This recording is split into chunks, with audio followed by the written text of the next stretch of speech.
첫 번째 달려보죠. 대통령 여전히 묵묵부답입니다. 강영욱 씨, 저희가 계속 소식을 전해드리고 있는데 저는 오늘도 일하면서 계속 새로 고침을 눌렀죠. 그 입장 표명 언제 하나. 하지만 아직 이 시간까지 역시 묵묵부답인 상태입니다. 자, 그런데 이 보듬 컴퍼니 여기 전직 직원이라는 어떤 분이 마녀 사냥을 멈춰라 하면서 저렇게 옹호글을 올렸더라고요. 네, 실명까지 밝혀가면서 글을 올렸습니다. 일단 굉장히 크게 논란이 됐던 것들 CCTV하고 화장실 가는 문제 있었지 않습니까? 근데 글을 보면요. CCTV가 있다는 건 인정을 해요. 하지만 그거는 이 직원들 감시용이 아니라 강아지 훈련용이었다라고 반박을 하고 있고요.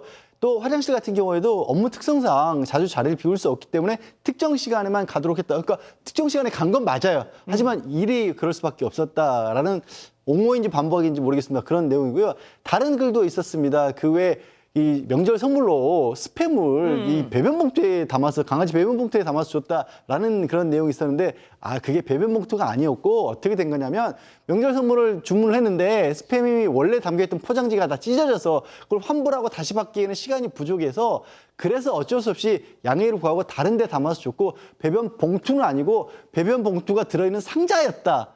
그러니까 그렇습니다. 예. 그러니까 이제 그 사안 저희가 이 제보자들의 말씀을 받아서 제보했던 그 내용들이 완전히 없었던 건 아니지만 어떻게 보면 약간의 관점의 차이이긴 하다 이런 내용 같아요. 그렇죠. 자, 그런데 특히나 제가 조금 의아했던 게 CCTV 그게 개들을 비추는 거였지 사람을 비추는 게 아니에요. 자, 근데 저희가 그때 보여드렸잖아요. 사무실에 6명이 일하는 사무실에 CCTV 9대. 자, 그럼 저 사무실에 있던 사람들이 사람이 아니라 개란 말입니까?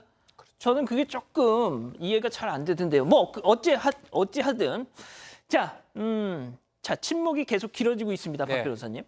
자, 침묵이 계속 길어지면서 가장 곤혹스러워하는 쪽은 제작진입니다.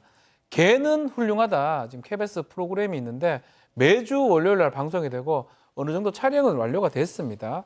방송을 해야 될지 말아야 될지 제작진이 고민을 하고 있고요. 곧 입장을 밝힐 것이다 해서 제작진이 방송해도 될 거라고 이제 고민을 하고 있는 상황인데 아직까지 입장이 밝혀지지 않는 그런 상황입니다. 그러다 보니까 곧 나오긴 나올 것 같은데 방송을 지금 재개하거나 하지는 못하는 상황이고 결국은 폭로 내용이 어느 정도의 차이는 있지만 제작진의 말에 따르면 어느 정도 맞다면 이게 해소되지 않으면 방송을 앞으로 하기는 좀 쉽지 않다라고 밝히고 있는 상황입니다. 그렇군요. 알겠습니다. 자, 다음 또 이어가죠. 누구도 계산하지 않았다. 느낌 오죠? 제보 영상 만나보시죠. 자, 치킨에 맥주까지 야무지게 냠냠 쩝쩝. 예. 실컷 먹더니 사장님이 뭘 갖다 주니까 또 우르르 저렇게 일어납니다. 포장.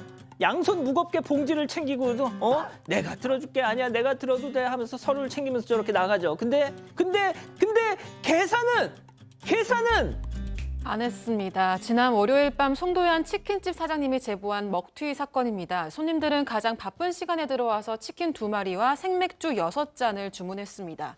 매장에서 혼이 나갈 정도로 시끄러웠다고 하는데 참았다고 하고요. 또 포장으로 6마리를 주문했는데 계속 언제 나오냐고 재촉을 해서 다른 주문까지 미뤄가면서 준비했습니다. 이 포장을 전달하고 잠깐 주방에 들어간 사이에 손님들이 모두 사라진 겁니다. 매장에서 먹은 치킨에 맥주 그리고 포장한 치킨까지 모두 22만 원어치가 나왔습니다. 예전에도 먹튀 손님이 몇몇 있었는데 3만 원, 5만 원 정도였고 경찰에 신고했지만 한 번도 잡은 적이 없다고 합니다. 이번에는 금액도 너무 크고 괘씸해서 꼭 잡혔으면 하는 바람으로 제보하셨다고 합니다. 자, 좋습니다. 다음 이어가죠. 터널 위에 외계인 문자입니다. 자, 오늘 하루 종일 논란이 됐던 사진입니다. 많이들 보셨을 거예요. 그래도 만나보시죠.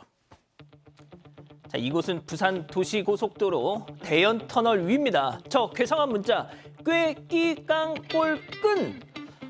이게 도대체 뭘까 골똘히 생각하다 전방주시 못해서 사고 나기 딱 좋을 것 같은데요. 자, 양 변호사님. 자, 이거 경찰청 창살 이런 것처럼 한번 해보세요. 꾀끼깡꿀끈. 야. 빨리 하네요. 연습했습니다. 미리 시킬 줄 알고. 전직이 혹시 아닙니다. 저게 정말 좀 보기 안 좋잖아요. 근데 놀라운 건 이게 부산시 공공 디자인 개선 사업의 첫 사업입니다. 첫 작품입니다. 이게 어떻게 된 거냐면 지난 1월에 이 개선 사업의 시무식을 하면서 박형준 부산시장이 이 공무원들이 가져야 될 5가지 덕목을 저렇게 말씀을 하셨다는 거예요. 지혜에 꾀가 있어야 된다는 거고요. 우리 끼가 넘치다 그런 얘기 하셨습니까? 그리고 용기가 있어야 되고, 그다음에 꼴, 모양, 디자인, 그다음에 끈, 네트워크. 그래서 꾀끼 깡꼴끈. 제가 말씀해 놓고도 별로 그렇게 와닿지 않는 표정이네요, 앵커님은. 네. 이해가 안 되잖아요. 저것만 봐서는. 시장님께서는 이거 사전 보고를 받지는 못했다면서 시정 조치하겠다고 하셨습니다. 이제 걷어내는 겁니까? 네. 좋습니다. 자, 다음 또 이어가죠. 그 남자, 그 여자입니다. 자, 먼저 그 남자 보시죠. 자, 한 아파트 입구 벤치입니다. 큰 개를 저렇게 떡하니 테이블 위에 올려놓고 쓱쓱 개털을 깎는 건지 빚는 건지 개는 시원한가 봐요. 하면서 막 흔들흔들 하죠. 자, 그런데 아파트 주민들이 다 같이 쓰는 벤치인 듯 보이는데 저기서 음식도 먹고 커피도 드시고 하시는 테이블일 것 같은데 말이죠. 박 변호사님, 개털을 치우고 갔으면 저희가 이렇게 소개하진 않았을 것 같아요. 아니요, 개털 치워도 안 됩니다. 저기서 왜 개를 텁니까? 개털을 텁니까? 말이 안 되는 상황이에요. 저기 어디냐면 성북 여성 구민회관 앞에 아파트입니다. 저 벤치는 어떤 벤치냐면 이웃들이 앉아서 차도 마시고 간식도 좀 들고 와서 먹고 테이블을 좀 이용할 수 있는 공공이 이용할 수 있는 장소이거든요. 그런데 개를 묶어놓고 개는 시원하겠죠. 막 틀어주면 와우 좋아하는데 어쨌든 간에 그 털을 다 치울 수도 없을 뿐더러 앞으로 저 자리에 누가 가서 간식이나 음식이나 그것을 이용할 수 있겠습니까? 너무나 황당해서 제보를 했다고 합니다. 박 변호사님 아까 네. 개를 턴다고 하셨죠? 죄송해요. 예. 개털을 털었어요. 개털을 네. 털었죠. 개를 털든 개털을 털든 집에서 털어야죠. 맞습니다. 털 때 털어야죠. 알겠습니다. 자, 또 다른 이번에는 그 여자를 만나보시죠. 자, 지하철 안에서 뭔가 손끝을 만지작 바로 그때 똑깍 결국 그거였던 것입니다. 손톱 자르기. 저 바지에 떨어진 손톱 털어내는 거 봐, 저거. 그거 그냥 바닥에다 털어내면 어쩌라고. 자, 오 교수님, 쥐가 손톱을 먹으면 사람으로 변한다. 아주 무시무시한 설화가 있는데 말이죠. 네, 저게 이제 바로 엊그제 21일 그 인천 지하철 2호선 새벽 5시 반 첫 차에서 벌어진 일입니다. 보통 이 첫 차 같은 경우는 사람들이 거의 없죠. 그런데 이 제보자가 처음에 봤을 때 이 손톱깎이로 뭔가 끄끌끄끌한 걸 갖다 이렇게 좀 뜯어내는가 이렇게 생각을 했는데 조금 있다가 뚝딱 하는 소리와 함께 이 그 손톱을 갖다 깎기 시작을 했다는 거죠. 그리고 이제 이 자연적으로 이 손톱은 지하철 바닥에 떨어지지 않겠습니까? 그래서 이제 이 제보자 같은 경우는 뭐라고 한마디 하고 싶었는데 경우가 있는 분이면 또 저러지 않겠지라고 해서 참았다라고 하는데 교수님, 집에서도 교수님 손톱 잠시만요. 네. 저 영상을 보니까 네. 그 임산부석인데 저기다 또 가방을 올려놓으셨네요. 예리하게 보셨네요. 네.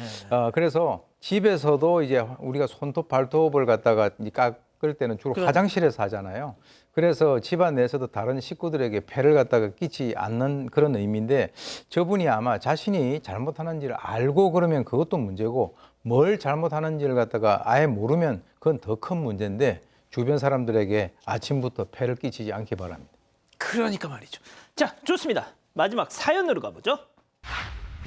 아무래도 수상해. 자, 집단 지성의 판단을 받아보고 싶으시답니다. 네, 남자 사람 친구 40대 남사친이 너무 걱정이 된다는 사연입니다. 이 남사친은 지금까지 연애 경험이 거의 없고 있더라도 한두 달이 전부라서 거의 못 쏠 상태라고 합니다. 그런데 최근 게임을 통해 그러니까 온라인에서 여자를 만나는데요. 실제로 만난 건 딱 한 번이고 차를 마셨다고 합니다. 그 이후부터 사귀기로 했다고 해서 친구들이 모두 잘 됐다고 축하해 줬다고 합니다.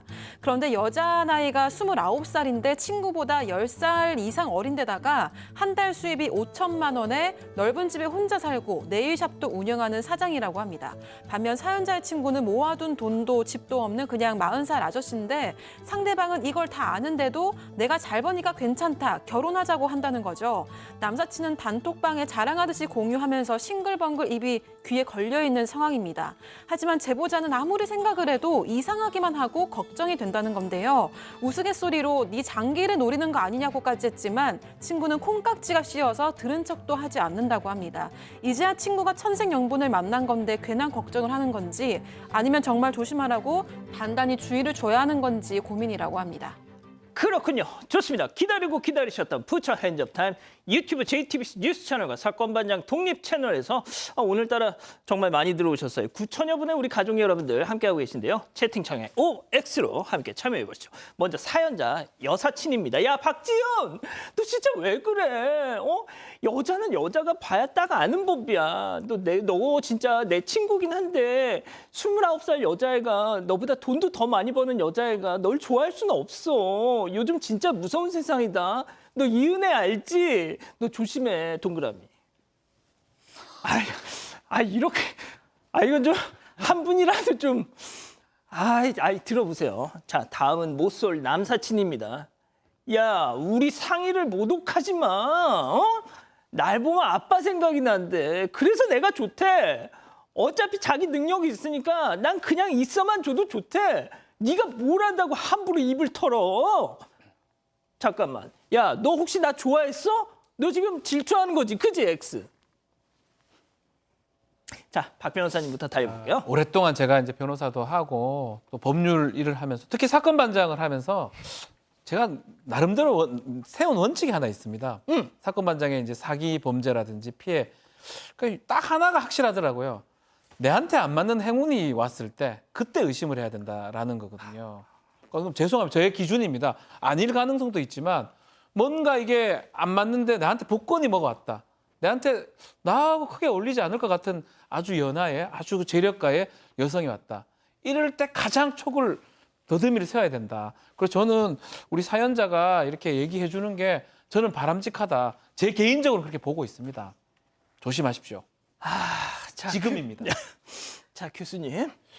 나중에 이제 뼈와 살이 아플 때가 올 수도 있다라고 하는 그런 그 걱정이 듭니다. 왜 그러냐면 이분이 연애 경험도 없고 그야말로 거의 모태솔로와 같은 그런 상황인데 딱 한 번 차를 마시고 그 여성이 지금 현재 29살이고 또 한 달에 5천만 원씩을 벌고 하는 이런 것들도 지금 현재 그 사람이 얘기하는 것이지 그게 검증되지 않았잖아요.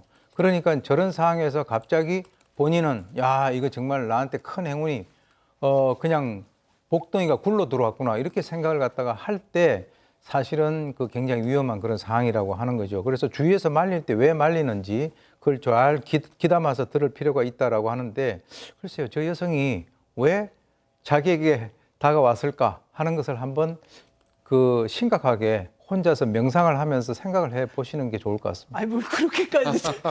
자, 양 변호사님. 그 예. 남들이 모르는 네. 저 남사친의 매력을 그 29살 네. 그분이 가령 코가 큰 남자가 좋다거나 이런 거 있잖아요. 아마 아직도 받을 수 있는 대출이 있을 겁니다. 그 남사친에게. 네, 아마 그래서 지금쯤 사연자분이 지금 제보를 하신 지 꽤 시간이 흘렀기 때문에 어쩌면 급히 통장에서 풀어야 될 돈이 있기 때문에 한 10만 원 정도만 지금 당장 융통을 해줘라는 식으로 이미 시작됐을 수도 있어요. 저는 굉장히 높은 확률로 사기에 들어가 있다라고 봅니다. 사실 말 자체가요. 20대 여성이 대한민국에서 월 수입 5천만 원을 올리는 20대 여성이 몇 명이나 있을까요? 일반적으로 정상적인 일을 해서 그냥 대단히 자본가의 집안에서 흔히 하는 말로 무슨 어떤 어마어마한 집안에 그렇게 후손이 아닌 한 저기서부터 안 맞는 거예요. 존재할 수 없는 사람입니다. 나이 많은 남자가 좀 어린 여자 만나는 게 그게 죄예요. 그때 의심하라는 거예요.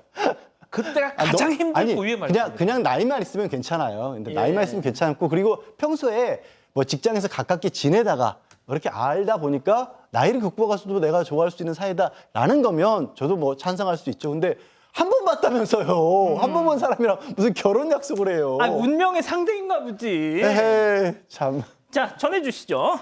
네, 가족 여러분들도 좀 말리는 의견이 많았는데요. 국밥그만님은 너무 전형적인 사기 패턴 같습니다라고 하셨습니다. 그리고 부정정님도 조심해야 될 것 같습니다. 한 번 보고 결혼하자는 사람은 없습니다라고 하셨습니다. 하지만 노루궁뎅이 버섯님은 그냥 내버려두고 본인이 직접 깨달아야 합니다라고 하셨고요. 경미훈님은 좋다는데 뭐가 문제라고 하셨습니다.